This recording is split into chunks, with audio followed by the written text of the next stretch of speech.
And this is our review of In Your Eyes. Two strangers on opposite ends of the country have a telepathic bond that lets each one see what the other sees. You alright? Yeah, I'm good. A deep connection that leads to love. Wow! Are you okay, dude?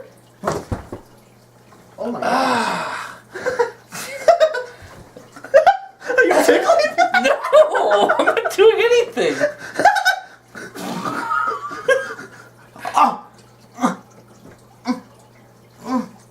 Are you okay?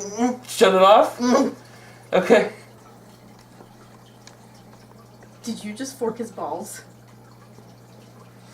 I'm Corey. And I'm Josh. And we review Netflix movies. We rate our movies 4 different ways. In plot, Character and acting, general feeling, and overall rating. And sometimes we just like to have fun. what did you think of the movie, Corey? I thought it was pretty good, actually. They had some issues, but mostly I enjoyed it. It was actually pretty good. I mean, for a romantic movie.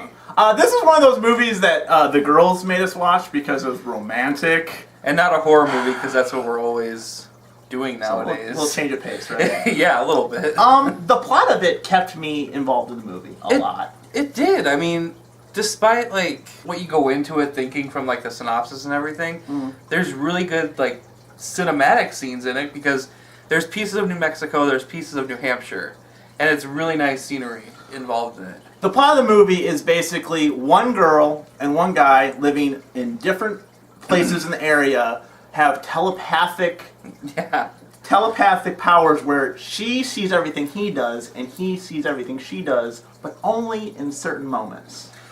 Like, usually it's either when they're scared or excited. The plot was very fun to me. I enjoyed watching how they connected and how they brought the idea of telepathic powers and then bringing it together. I enjoyed watching that. I thought it was new, and the editing was... I have to admit, the editing was amazing. It was pretty good. I thought it was funny because if you really think about it, when they're shooting the scenes, they're by themselves. They're not together at any time. So it's just one person acting in front of camera. And that's the thought that crossed my mind when they were seeing each other, but you have to realize like either she's off the set or it was just it was kind of mind-blowing. And I honestly thought when they finally met each other, spoilers, they actually had chemistry. They actually had that thing where they worked really well together, even though they've been talking to each other through their mind the whole time. You call it when you see a romantic movie like this. They have a telepathic blonde. One of them's drunk. One thing leads to another. And you think, well, they're not together, so how are they going to have... Showed us, didn't they? And it was one of the most awkward scenes I've ever seen in my life. I didn't think they would show it, but they did. They could have just had a regular sex scene and we would have been fine. But the fact is that they're touching themselves, but they feel what the other one's feeling, so they're touching themselves erotically. Thank you, Josh. This movie really makes you think. Like, if I was in this circumstance, how would I react to it? But the thing that I don't get is, we're both in a field that deals with mental illness. So we're watching this going, how quickly are they going to go to, like, a hospital or is somebody going to call? Which we knew was going to happen in the movie. And because it was just like, she's out in the middle of the open. The guy in this movie has no friends, no, like... social setting that makes him look weird to anybody. He's always by himself.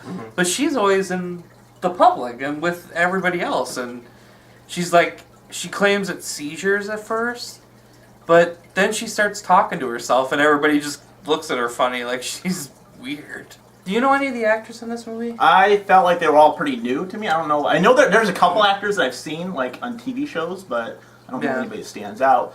Zoe. Michael Stahl-David. And Nikki Reed.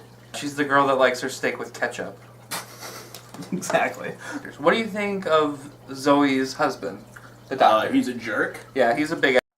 He actually plays it really well. Like, you really don't like the guy after seeing him for 10 minutes. You're just like, why is she with him? You don't like him immediately. Oh, yeah. Because he's And there's a scene where she has to say a word that he said, and it's a big word. He's like, it's okay, it's a big word. I wanted to. And you're just like, whoa. Pretty much. So, overall, what did you think of this movie? It surprised me. I liked it. I thought it was a good movie. Okay. It's definitely a good one to watch, like, with your girlfriend or significant other. But I think it's a good romantic movie, but it's not so romantic that guys wouldn't like it. I had a good time with it. It's not like the oh my gosh, it's a romantic movie. Makes you there's feel a story awkward. plot to it. It does make you feel awkward. It does. It does. But it's like I've said 3 times now, it's fun to watch. Mm-hmm. And to me, if the movie's fun to watch, it's a good movie to me. Okay, so what do you give it as a rating? It's difficult. It's tough. I give it a 3.5. I'm just gonna give it a 3. Okay. All right. What is wrong? Someone's touching my butt. Right. If you expect an Anchorman movie, that's exactly what you're gonna get, but more. I really, really did enjoy this movie.